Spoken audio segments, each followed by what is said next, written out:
Time is barely on our side. I don't wanna waste what's left. The storms we chase are leading us, and love is all we'll ever trust. Yeah, no, I don't wanna waste what's left. And on we'll go, through the wastelands, through the highways, till my shadow turns to sun rays. And on we'll go, through the wastelands, through the highways, and on we'll go.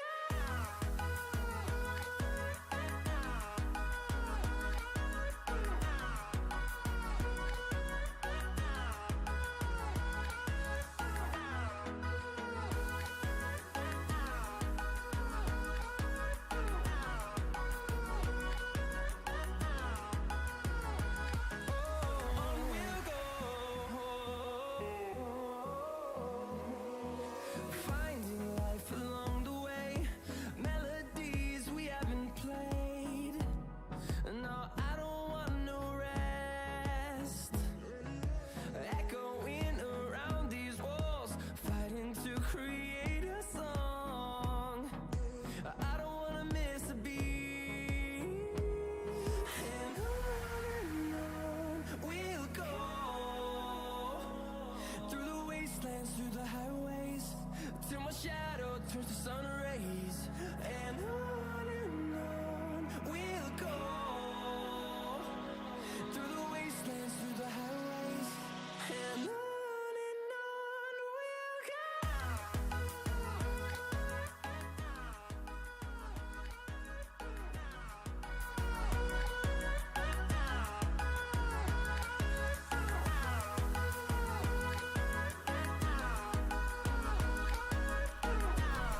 You know, there are some things in sports that just don't make sense. When you say them, they just make you feel a little weird. Big Papi is a Yankee.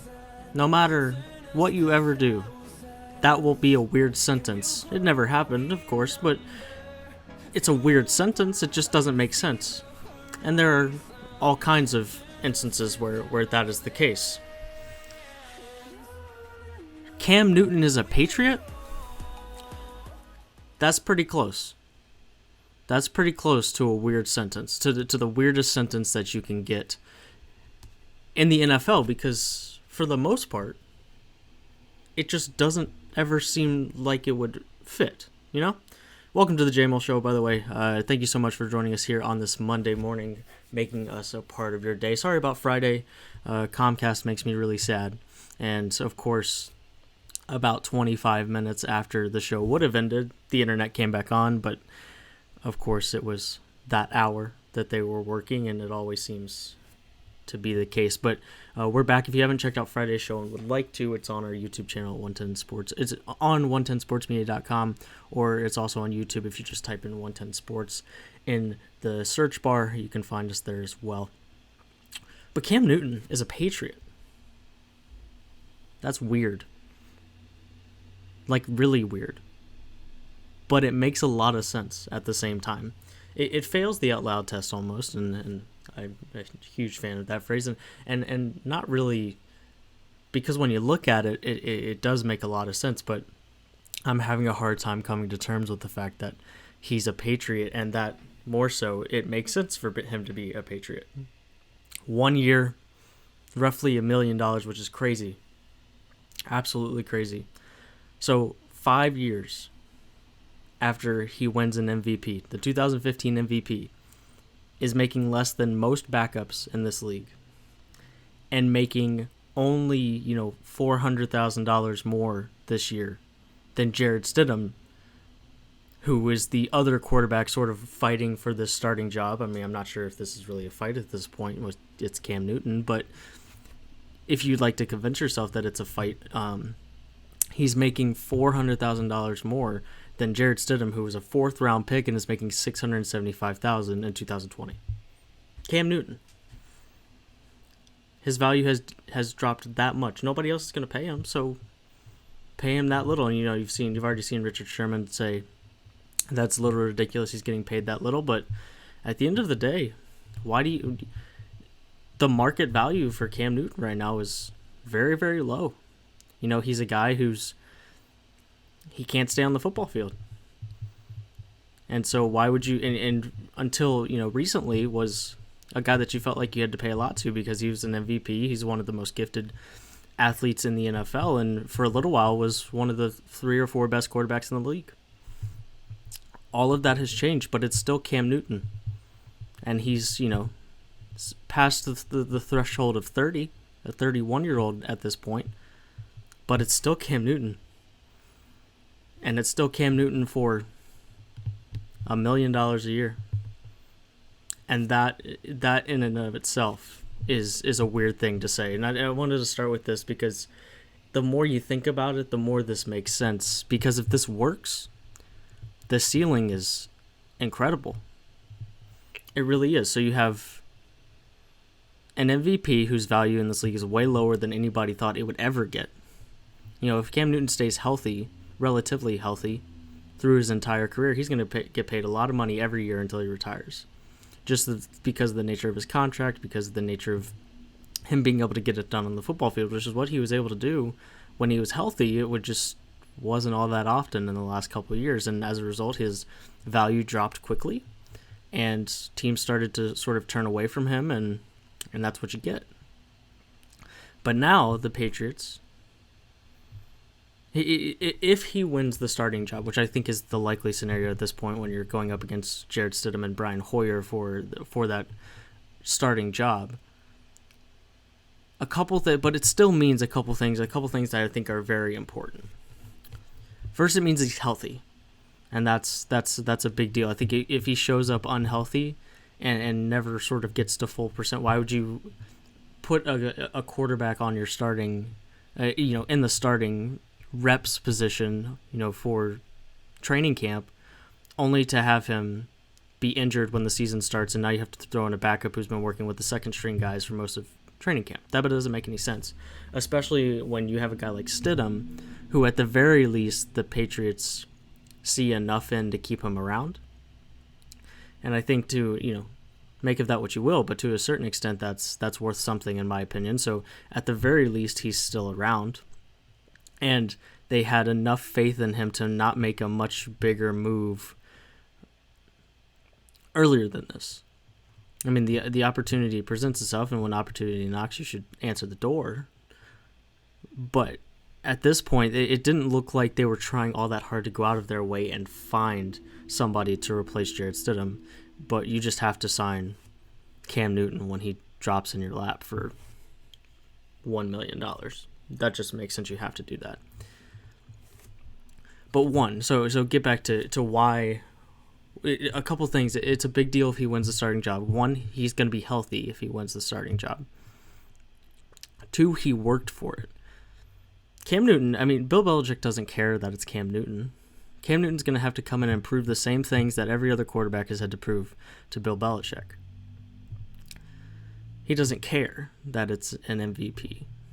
It's a new quarterback, and a quarterback that's going to have to prove, like everybody else, is going to have to prove to Belichick that he's worth being in the starting position, because say whatever you want to about Belichick, he doesn't take crap from anybody, and he's not going to deal with, we saw it with Antonio Brown, he's not going to deal with guys who are headaches, even if they're uber talented. Now, Antonio Brown's, it's not like Antonio Brown was at peak form when he was a Patriot. That's a silly thing to say, but suggesting that if he was there for a little longer that he could have gotten significantly better, and then you have the best wide receiver of the last 10 years on the same team as Tom Brady, that doesn't exactly sound bad, but it never had a chance because of how impossible Antonio Brown is on the football field, and specifically off the football field.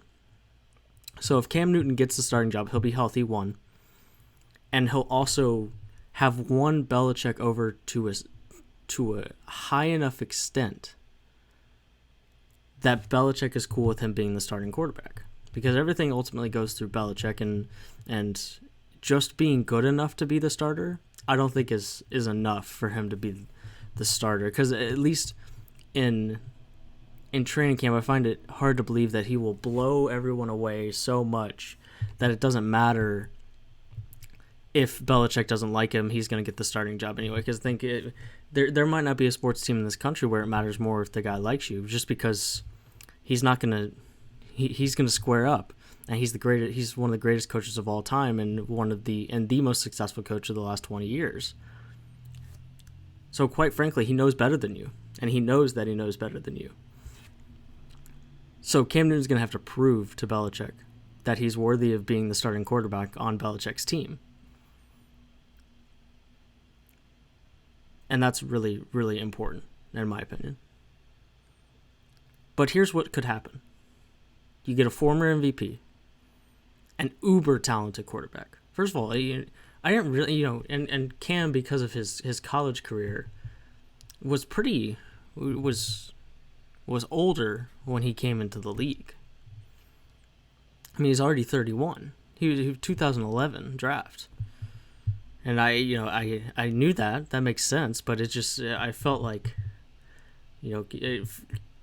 it's sort of like Cam went from the young stud quarterback who won an MVP, sort of bursted onto the scene, won an MVP pretty quickly, and then he was old and sort of, for lack of a better term, washed up because of the injuries and everything he was going through.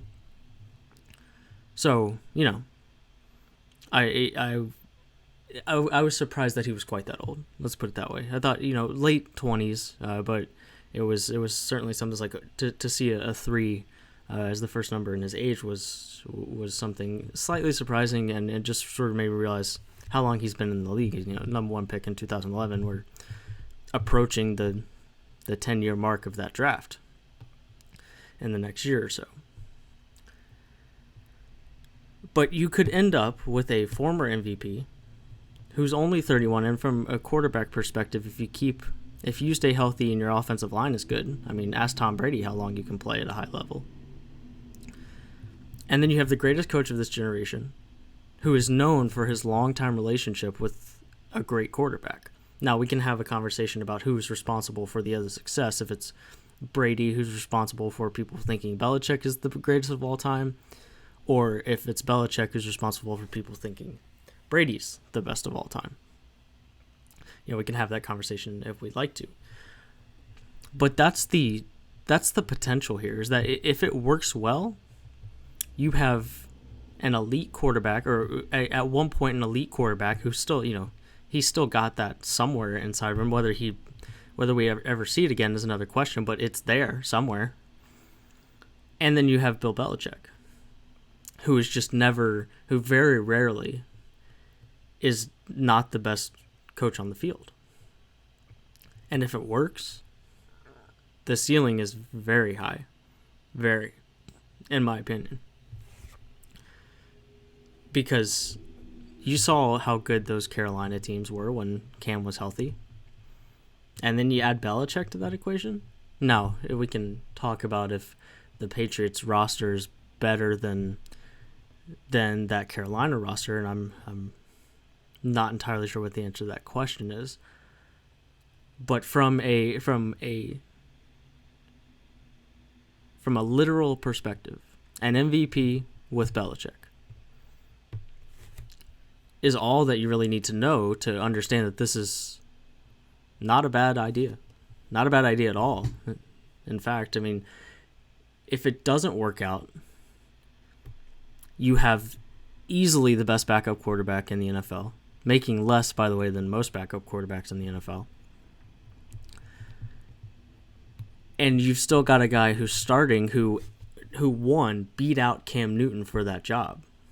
I mean, that we also have to recognize that if Stidham starts, and if you're a Patriots fan and Stidham out-duels a healthy Cam Newton in training camp to win the starting job, you at least got to feel pretty good about that.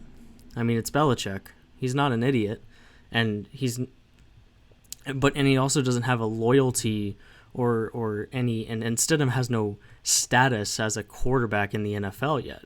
I mean, he didn't start as a rookie. He's outside of the 4th round, and he could be the day one starter. Now, it could be out of necessity if Newton's not healthy, or if Newton brings along trouble. But if he doesn't and he's healthy and Stidham still wins that starting quarterback job, then you have Cam Newton on a basically nothing contract as your backup quarterback. You can't feel bad about that. And then you have the guy who beat Cam Newton out. And I don't think you can feel bad about that either, at least not right off the bat. And then if it doesn't go well, then, oh well, I guess we'll throw the 2015 MVP into the starting quarterback position and see how that goes. You know, I gotta admit, that doesn't sound too bad. That there are lots of teams who, oh, please don't get hurt because we just have absolutely nothing as our backup quarterback, and that's not either way. However this goes, you know, Stidham being your backup quarterback is probably a better backup quarterback than most, and of course Cam Newton is going to be a better backup quarterback than most. That doesn't sound like a bad situation. So if it doesn't work, oh well, it's 1 year, it's $1 million, and hopefully Stidham plays well, and you've got Stidham, so it doesn't really matter if it doesn't work. Or it could work, and if it works really well, then you can pay Cam Newton. Because now at least you know that it works first, which is why this is so low risk, high reward, is because you get to test if this works without really paying to see if this works. Which I think is the beauty of this deal for the Patriots, is they get to do this experiment, this Newton-Belichick experiment, and they're not really, you know, they're certainly not in sort of a stranglehold because of it. They're not taking on a big contract. They're not stuck with him for multiple years if they don't want to be. They get this free year, basically. And if it works, great. If it doesn't, then they move on with Stidham, or if Stidham is bad too, then they go back to they'll be bad if Stidham is bad and Newton doesn't work out, so they go back to the draft and work from there, go and sign some other quarterback in free agency in a trade. But you have a lot of levels that you can go through before you get to that necessity. And those things are either Cam Newton or the guy that will beat out Cam Newton for the starting job. There's literally not a reason for them to not do this, at least in my opinion, unless you're just really married to that $1 million. It's not that big of a deal. And at the end of the day, I don't think that's reason to not do this, is that you have to pay him $1 million. And then, of course, there's the on-field things that are interesting, because clearly the Patriots were preparing to have a pretty close to 50-50 offense. They spent more money on their offensive line than anybody in the NFL. And, you know, you got 50-50. So you've got Jared Stidham, who's your game manager at best, and that's what you hope he is, at least at the beginning. And then you've got guards to, you know, the best guards in the NFL to work the ground game. And of course, it's going to switch a little bit when you have a guy as dynamic as Cam Newton under center, right? Because instead of just getting a game manager at best, you have a dynamic threat if he's healthy, and that completely changes the nature of an offense. And for what it's worth, the offense that they were going for behind Jared Stidham is something that has worked before. They won a Super Bowl earlier in this century, in the early 2000s, doing that exact same thing with a solid defense. You know, just by definition, right there in the middle of defensive rankings in the NFL. So that can work, but it sounds a lot better if you have a lot more intriguing, a lot more exciting, and frankly a lot better if you have Cam Newton as your starting quarterback. So, at the end of the day, Cam Newton could be your starting quarterback in New England, and that means that he proved to Belichick that he's worthy of that. That means he proved to Belichick that he's, at least through training camp, that he's healthy and the best version of himself physically that he's been in several years. And that he came in and proved that that this was a good decision, because I don't think that the Patriots are sold on. I don't think that they're necessarily looking for a reason to give up on Stidham yet. Just because they've clearly seen a little something, and he hasn't played a game yet, so there's no reason in an NFL game to suggest, or hasn't started. There's no reason to suggest that he might, that he absolutely won't be solid for them in the right system. But so it could work and it could be awesome, but if it doesn't work, then you have an MVP backup that you're paying $1 million. There are worse situations to be in my opinion. But Cam Newton is a Patriot, and that's just weird. No matter how I think about it, picturing him in a Patriots uniform, picturing him standing on the sideline next to Bill Belichick, in the rain or like in the snow, Belichick all bundled up, and there's Cam Newton next to him in that massive jacket. That's just a funny picture in my head. But he's a Patriot, and at the end of the day, I don't think there's all that. It's all that risky of a decision, in really any way for the Patriots. Because if it works, it's great, and if it doesn't work, then it doesn't change the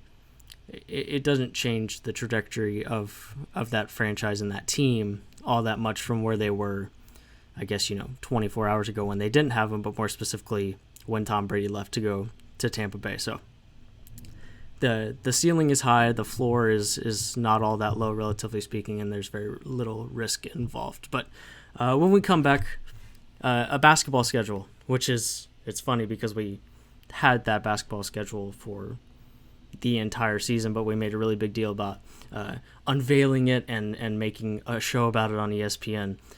But we're going to talk about that and, of course, just the schedule in general and some of the races to look out for in the NBA as we return to play at the end of July. But that's coming up next on the JMULL Show. You're watching on 110sportsmedia.com.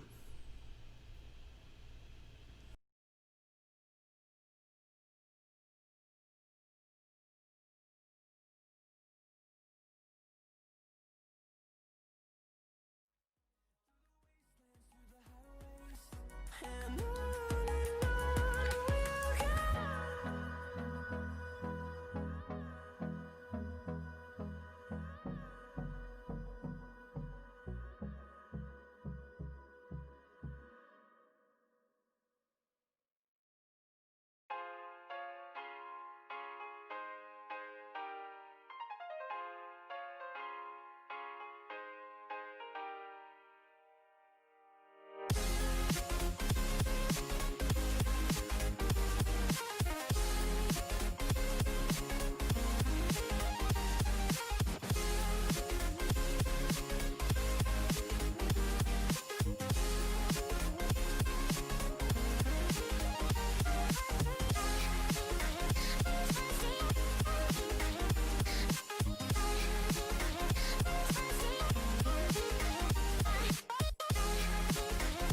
All right, we're back. Thank you for joining us on a Monday at the beginning of the work week.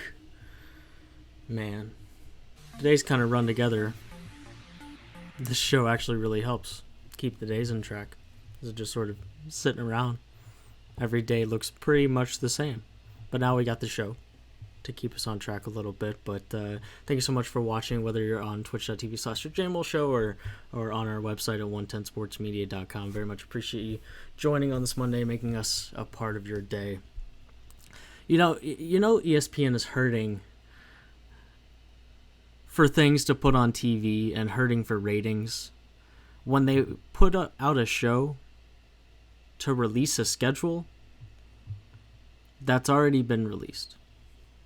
That's what happened on Friday. And most of this conversation is going to be about, the races that we need to look at in the NBA when this actually comes back, and some of the more interesting parts of all of this. But I want to touch on this real quick. They showed a hour-long special for a schedule that has already been released. I mean, this wasn't news. This is just, okay, here are the times. Whoa. Here are the times for these games. It wasn't, here's who they're playing. Because we've known that since literally last year, when the schedule for this NBA season came out. Because all of the NBA schedule is, when we come back, is the next 8 games on every team's schedule, and then you just skip over any teams that they would have played that weren't invited to Orlando until you get to 8 games. So we knew exactly what everyone's schedule was going to look like. And now, of course, we have our who's on national television, how exactly is this going to work, when are the games going to be played, and I'm actually a big fan of when the games are going to be played, and we'll get to that in a second. But it's just funny. I mean, I get it. I get it. Don't get me wrong. It's a tough time for any sports outlet when you feel like you're talking about the exact same thing every day. I mean, last week we opened the show with 3 straight days of something to do with COVID-19. Now, I think this continues to be a big part of the sports world, of course, so it needs to continue to be talked about.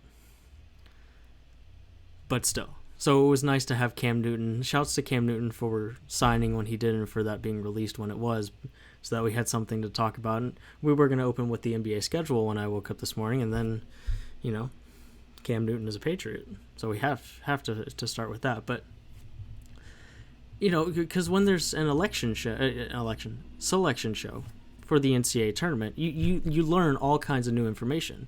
You learn who's going to play. Because there are teams that don't know if they're going to get in or not. So you learn who's going to play. You learn where they're going to play. You learn who they're going to play. And you also learn things like who else is in their bracket that they might have to beat to get to the Final Four. All of those things are exciting, and exciting being a relative term for most people, but I find the selection show to be invigorating. And I typically use that word ironically, but I'm being completely serious this time around. You have none of those things with this schedule show, because you knew who they were playing. You knew roughly when. You knew they had 8 games starting July 30th, and the official stint is July 30th to August 14th, so 16 days worth of games before we get to a playoffs. But I found it a little amusing because by the end they were talking about something that had nothing to do with the schedule.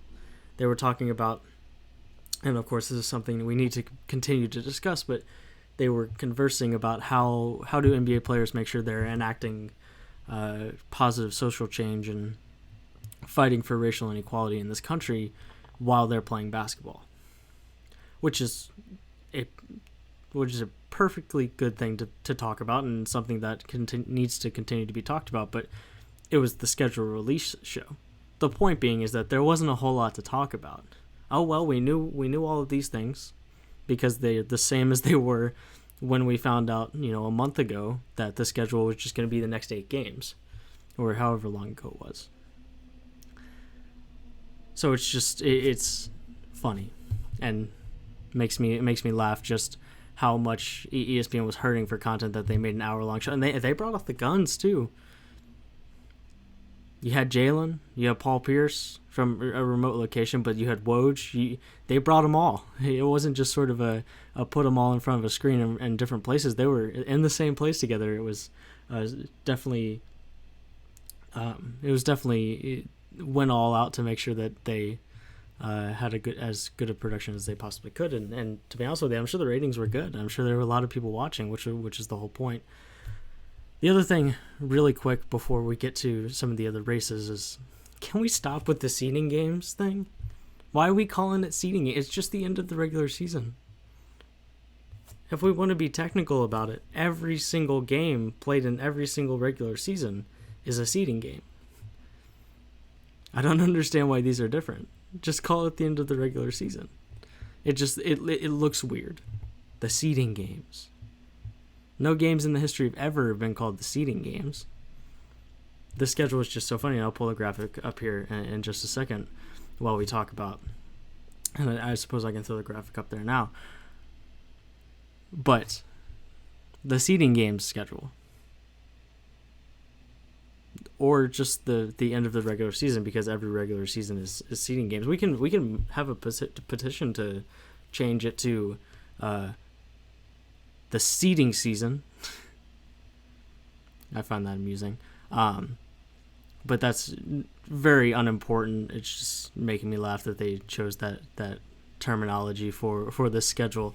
But some of the more specifics: 3 courts, 2 courts being used for nationally televised games, July 30th to August 14th, games being played between noon and 9 p.m., as you can see up on the schedule there, and a max of 7 games per day. So roughly, there's nothing crazy about that. I love the feeling of trying to figure out, because one of the best parts of the first 2 rounds of the NCAA tournament is, man, there's so many games. I mean, I need multiple screens. I'm not sure which one I'm going to watch. I'll keep tabs on this one just in case it's close towards the end. But there are just so many games to watch, I can't watch them all in their entirety. And that's, in my opinion, a really awesome feeling once you see the schedule and that first Thursday the NCAA tournament comes around. I get a similar feeling here. I mean, yeah, you've got 7 games, on the second day after. I mean, first of all, of course, the LA teams are playing and Zion is playing on opening night. That should surprise absolutely no one. But on the second day, there are 2 games that started at 4, and all of them start an hour and a half apart on different screens and different courts, and I got to balance and flip back and forth between. And ultimately, we're going to get 16 straight days of basketball from noon to 9. And as someone who is absolutely starved for sports content, that sounds awesome. Now, of course, there are games like their 1:15 and 2:16 matchups that I don't particularly care about, but because there are 22 teams and all of these teams theoretically could make the playoffs, it makes almost every game important in some way, shape, or form. Even the Nets playing the Magic, Nets and Magic play on the second day once we return on July 31st. Those 2 teams are separated by half a game in the 7 and 8 seeds in the Eastern Conference, and from a impacting your playoff scope, there's no bigger difference between 7 and 8. Because if you're a 7 seed, you automatically get put into the best of 7 series. You get to play the 2 seed, which means not playing the Bucks in the first round of the Eastern Conference playoffs, and that's a good thing for anybody, especially the Brooklyn Nets or the Orlando Magic. And then, of course, you have to play the Wizards in the playing games, assuming that the Wizards are within enough games, and I'm not sure that's certainly not a given. But that game would be, most of the time, be absolutely boring. Like, there'd be very little reason to go and watch that game. But this time around, there's a much better reason to watch that game, because has major playoff implications, major playing game implications, and can really determine what actually happens at the bottom half of the Eastern Conference. And it certainly doesn't stop there. I mean, You got the Grizzlies in the 8th seed in the East right now, the West, who are 3.5 games ahead of the Pelicans, the Blazers, and the Kings, sort of chasing them, and they play 2 of those 3 teams in the first 2 games. And then they play the Spurs, I believe, in their 3rd game. Or it's some combination. Those 3 teams, I believe they don't play the Kings in those first 3 games. But the point being, after those first 3 games, the Grizzlies can have the 8th seed pretty much locked up. Because after that, they play several Eastern Conference teams. They play the Bucks in their last game. But if you get out to a 3-0 start, I don't think that's going to happen, but hypothetically, if you get out to that 3-0 start, you've put more distance between everybody and you. And then all of a sudden, you got 5 games left. And you've got a pretty nice cushion. And if you can't hold on to, if they go 3-0, the very worst they could be was still 3.5 games up, and that's assuming that the Kings, because that'd be the only other team to maintain the same distance, also go 3-0, and you're still 3.5 games up with 5 games to play. That's easy, very easy. Because and here's the other thing, that if you can't hold on to a 3.5 game lead over 8 games, then you don't deserve a playoff spot. Not in my opinion. Like, you should be able to go 3-5. And be just fine, because that's the other thing. These teams are going to be so rusty, and we've had a down period as long as an off season, and so teams are going to be rusty, and the chemistry isn't quite going to be there, and everyone's still trying to get their basketball bodies back, and everyone's still trying to sort of get their feet wet again. And what that translates to is everybody going 5-3. Maybe one team goes 6-2. But I would honestly be very surprised if anybody goes better than 6. Anybody wins more than 6 out of these 8 games, because everyone's rusty, and that bodes really well for teams like the Grizzlies,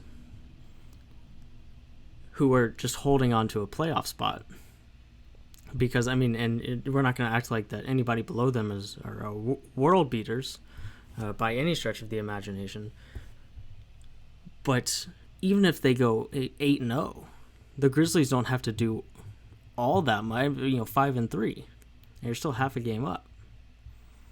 I mean, that sounds doable, and nobody's going 8-0. So even if there's a world where they go 2-6, the Grizzlies, and still at the very least are part of the play-in. So I think it's going to be really hard for the Grizzlies to lose out on, frankly, the 8th seed.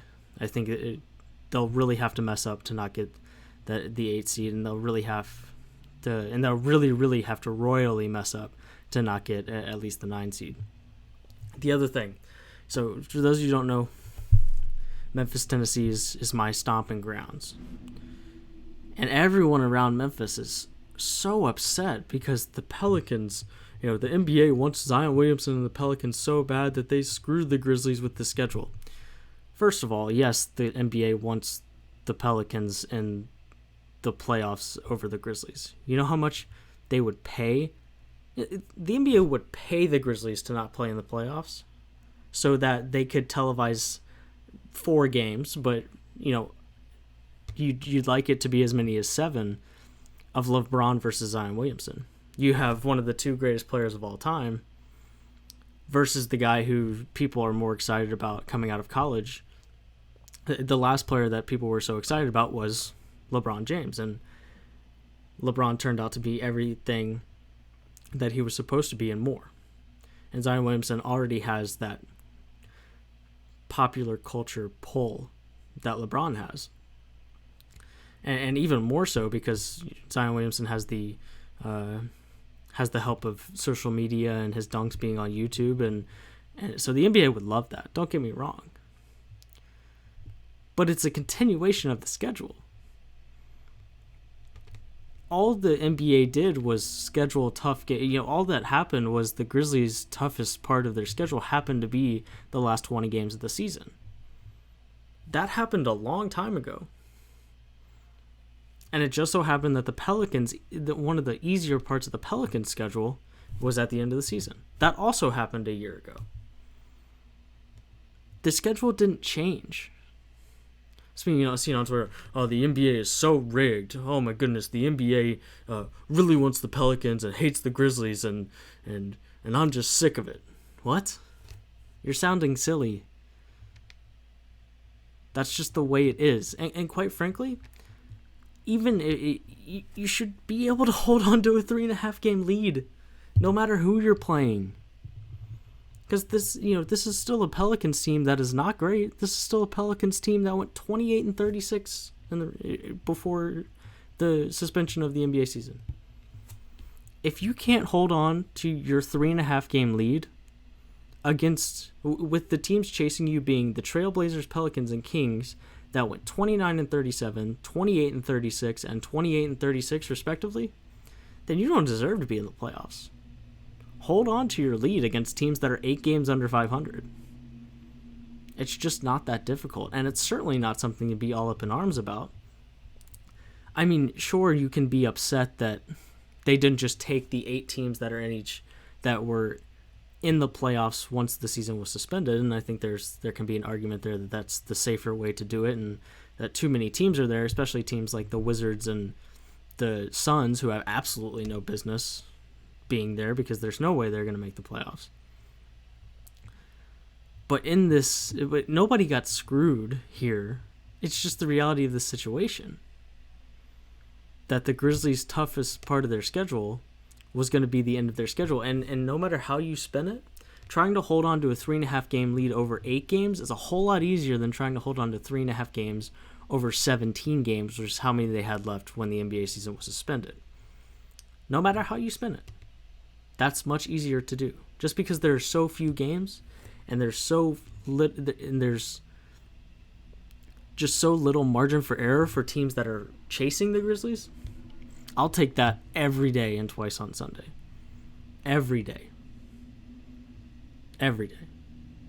Because it's just going to be super hard for anybody to go better than 5-3, 6-2. And if somebody goes 6-2, the Grizzlies don't have to do a whole lot to hold on to that 8 seed. Apart from that, you've got the 3 and the 6 seed in the West are separated by 2.5 games. Right now, the Nuggets at 43-22 are in the 3 seed spot, but the Jazz, the Thunder, and the Rockets, the Rockets are 40-24 and in 6, 2.5 games back of the Nuggets, and then so that's interesting. That's going to end the Jazz and Rockets, those 3 teams, Jazz, Rockets, and Thunder, separated by a game total. So that's very much up in the air, and even more interesting. So, the Mavericks are 7 games ahead of the Grizzlies in the 7 spot. First of all, can we talk about the Mavericks 40-27, and they're not even close to this? They're way back there in the 7 seed, but they are only a game and a half back of the Rockets. So here's a couple things that can happen. First of all, you want to avoid the Clippers at all cost. If you get to the 6 as the Mavericks, then you get Denver, maybe Utah, assuming that the Clippers can hold on to the 2 seed. That's a lot easier than PG and Kawhi in the first round. A lot easier. Talk about something I'd take every day of the week and twice on Sunday. I'd much rather play Denver or Utah than the Clippers, especially in the playoffs. They're only a game and a half back. And it's one of the more interesting teams to watch here. I mean, you got the, players had an entire offseason basically, the same amount of time to work out and to get in shape. You saw what Jokic did to his body, and there's rumors that Joel Embiid has really been in the gym, and Luka could have been in the gym too, and he's a completely different player now. A completely different, at least from a physical perspective. So they're very interesting. You'll get to see Luka in the playoffs for the first time, which is also intriguing. Whether it's against the Clippers or against Denver, Luka can get shut down pretty quickly you have 2 of the best perimeter defenders in the NBA, if not the 2 best perimeter defenders in the NBA, and Paul George and Kawhi Leonard guarding Luka. The Mavericks are never going to win that series. But when it's, Jamal Murray and Gary Harris, I'll take Luka. Luka's already one of the, 5 or 7 best players in the NBA. I'll take him over them all day long. But when you've got, once Paul George gets tired, you put Kawhi on him, or vice versa. That's a scary thing for the Mavericks. So that race is also very intriguing as well. And then in the middle of the East, you got the Celtics, who are 3 games back of Toronto for second. and that's a pretty big deal because you either get, right now Philly and Indiana are tied in 5th and 6th, both 39 and 26, and then you've got Brooklyn in the 7. So if whoever's the 2 seed, instead of playing Indiana or Philly, you get to play Brooklyn or Orlando. And that's, talk about a difference. That's a huge difference between the two. Absolutely massive difference. And then the Heat are only 2 games up on the Pacers and 76ers. Of course, the Pacers and 76ers are tied right now. They play each other at one point in this 8-game seeding schedule. There's a lot that can happen there. And, the Philly's also a very interesting case and to watch as we come back. But very, very intriguing in my opinion is how the middle of both of these conferences are going to end up shaping up.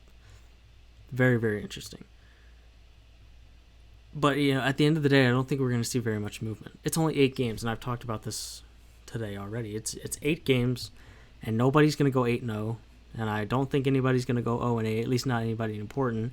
And the likelihood, if I was to pick a team that was going to go 6-2, it'd be the Bucks or the Lakers, and they're already pretty much locked into the 1 seeds. It's mathematically possible, but it's not going to happen.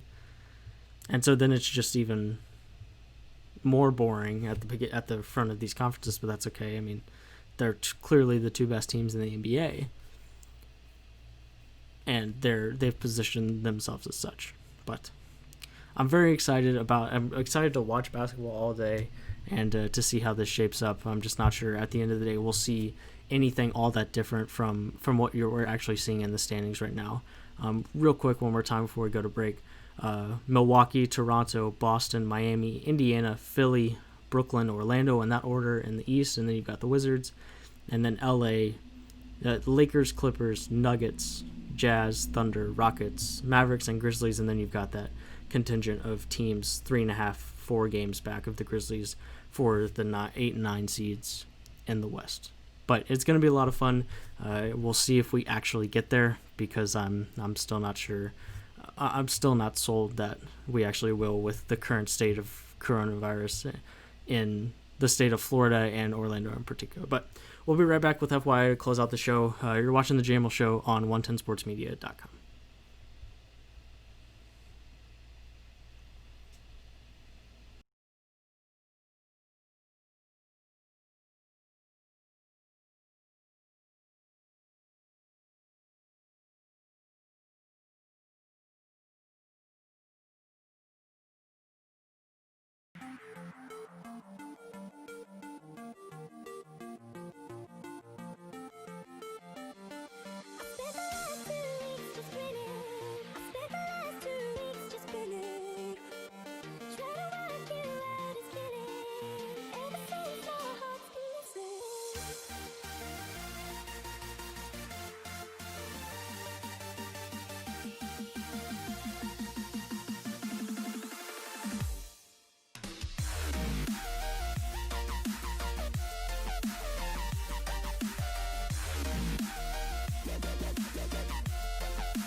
All right, we're back on the JMULL Show to close out the show here on a Monday. Thanks so much for being a part of it here at 110sportsmedia.com or on Twitch, twitch.tv/JMULL Show.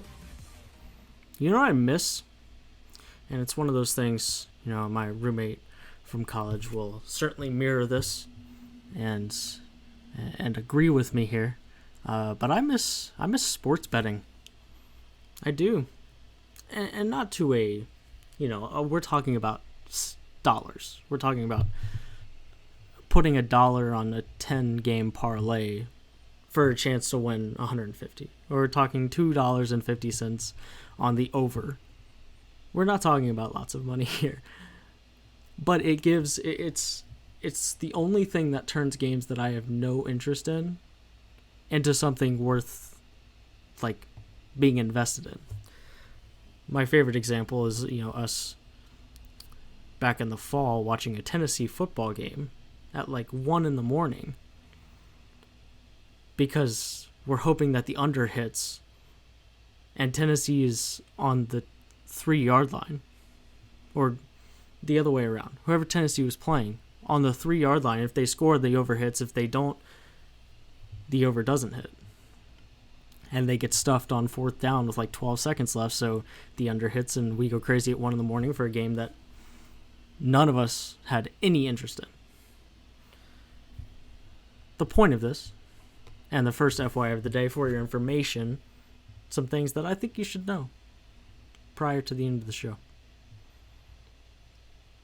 The point being that there are lines for the opening games of the NBA return, and that's pretty awesome.